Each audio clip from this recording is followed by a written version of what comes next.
Assalamualaikum warahmatullahi wabarakatuh.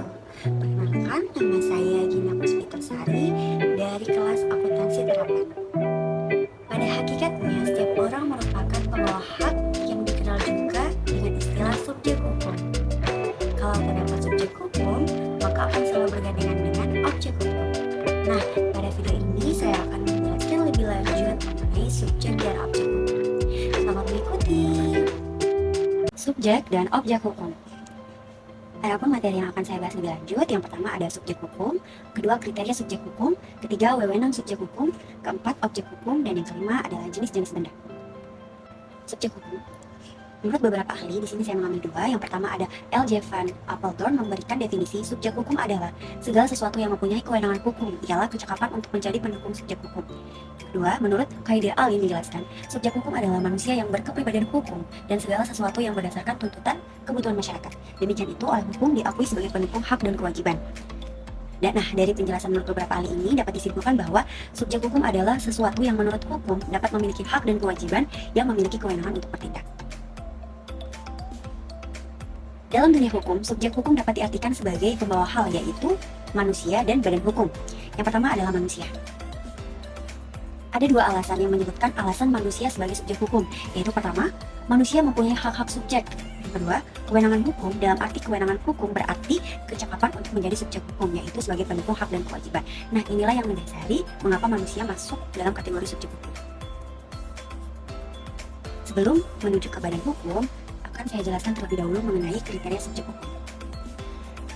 Adapun ukuran dewasa manusia sebagai subjek hukum itu berbeda-beda kriterianya menurut hukum atau undang-undang yang mengatur misalnya.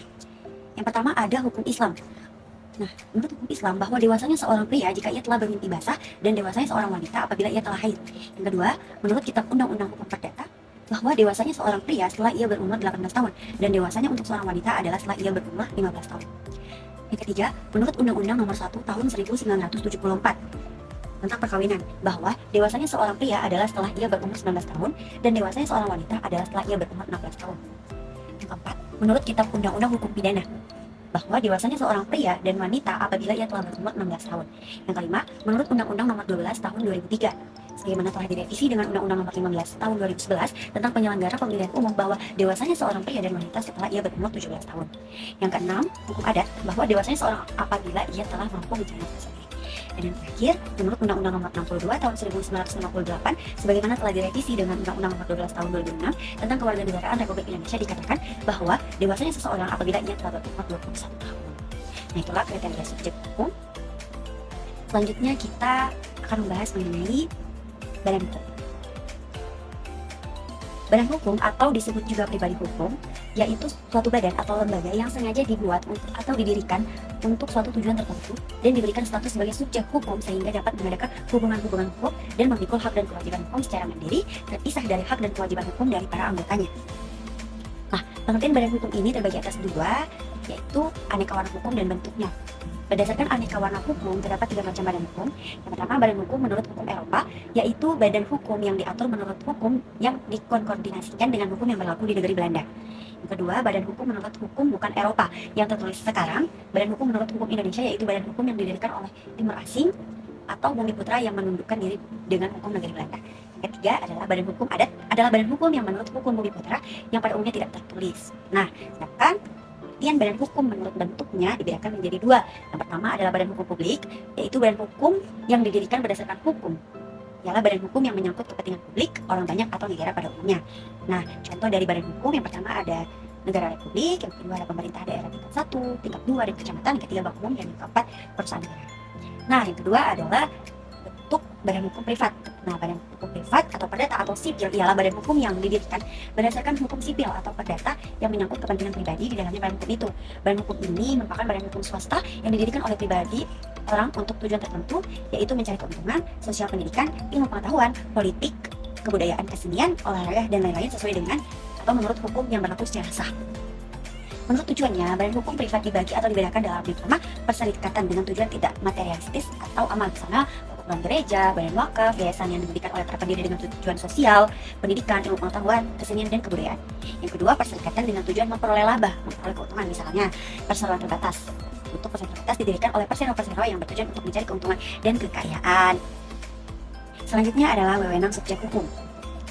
Algram menjelaskan, subjek hukum adalah setiap orang yang mempunyai hak dan kewajiban yang menimbulkan wewenang hukum, sedangkan pengertian wewenang hukum itu sendiri adalah kewenangan untuk menjadi subjek dari hak-hak dalam menjalankan perbuatan hukum. Subjek hukum memiliki wewenang. Wewenang subjek hukum dapat dibagi menjadi dua, yaitu wewenang untuk mempunyai hak dan wewenang untuk melakukan atau menjalankan perbuatan hukum dan faktor-faktor yang mempengaruhinya.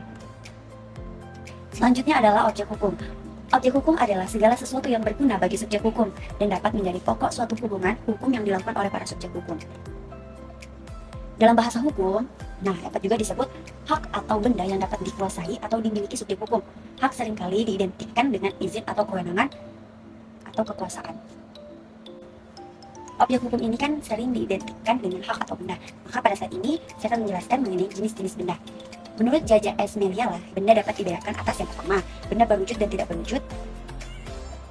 Pada pasal 503 KUH Perdata, benda berwujud adalah segala sesuatu yang dapat dilihat dan diraba dengan indera manusia, misal tanah, rumah, kendaraan, dan sebagainya. Benda tidak berwujud adalah semua hak yang dapat dinikmati, misal hak cipta, hak paten, merek, dan sebagainya. Yang kedua, benda bergerak dan tidak bergerak.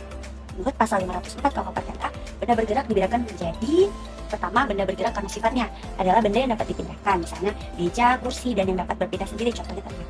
Yang kedua, benda bergerak karena ketentuan undang-undang adalah hak-hak atas benda bergerak, misalnya hak memungut hasil atau benda-benda bergerak, hak pakai atas benda bergerak, dan saham-saham perseroan terbatas. Benda tidak bergerak ini dibedakan menjadi tiga. Yang pertama, yaitu benda tidak bergerak karena sifatnya, yakni tanah dan segala sesuatu yang melekat di atasnya, misalnya pohon, tumbuh-tumbuhan, arca, dan patung. Kedua, benda tidak bergerak karena tujuannya, yakni mesin, alat-alat yang dipakai dalam pabrik, mesin, benda bergerak, tetapi oleh yang pemakainya dihubungkan atau dikaitkan pada benda tidak merupakan benda pokok. Nah, yang ketiga, benda tidak bergerak karena ketentuan undang-undang. Ini berwujud hak-hak atas benda-benda yang tidak bergerak, misalnya hak memungut hasil atas benda yang tidak bergerak, hak pakai atas benda tidak bergerak, dan hak politik. Yang ketiga, benda habis pakai dan tidak habis pakai. Nah, ini dijelaskan pada pasal 505 KUH Perdata. Selanjutnya, benda yang sudah ada dan yang akan ada. Pada pasal 1334 KUH Perdata, barang yang akan ada dibedakan menjadi barang-barang yang pada suatu saat sama sekali belum ada, misalnya panennya akan datang. Terus barang-barang yang akan ada, yaitu barang-barang yang pada saat itu sudah ada, tetapi bagi orang-orang yang tertentu belum ada, misalnya barang-barang yang sudah dibeli, tetapi belum diserahkan. Selanjutnya, benda dalam perdagangan dan di luar perdagangan. Menurut pasal 537, 1444, dan 1445 KUH Perdata. Benda dalam perdagangan, benda yang dapat menjadi objek perjanjian. Benda di luar perdagangan, benda-benda untuk kepentingan umum seperti jalan raya, dermaga, dan lainnya. Selanjutnya, benda yang dapat dibagi dan tidak dapat dibagi. Ini ada pada pasal 1296 KUH Perdata. 7. Benda terdaftar dan tidak terdaftar. Undang-undang hak tanggungan atas tanah dan benda-benda yang berkaitan dengan tanah. Nah, benda terdaftar yaitu benda yang kepemilikannya harus dengan didaftarkan terlebih dahulu. Sedangkan benda tidak terdaftar, benda yang kepemilikannya cukup dengan menguasai secara nyata. Yang terakhir, benda atas nama dan tidak atas nama. Menurut pasal 613 KUH Perdata, JIS, UU PA, dan PP nomor 24 tahun 1997 tentang perdagangan. Nah, itulah penjelasan mengenai jenis-jenis benda. Kesimpulan, subjek hukum adalah sesuatu yang menurut hukum dapat memiliki hak dan kewajiban yang memiliki kewenangan untuk bertindak. Nah, yang menjadi subjek hukum yang pertama manusia atau orang pribadi yang sehat rohani dan tidak di bawah pengakuan. Yang kedua adalah badan hukum.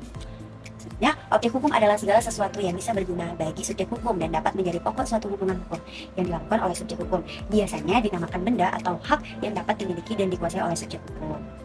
Demikianlah materi mengenai subjek dan objek hukum dari saya. Apabila terdapat kata-kata yang kurang berkenan, saya mohon maaf. Atas perhatiannya, saya ucapkan terima kasih. Wassalamualaikum warahmatullahi wabarakatuh.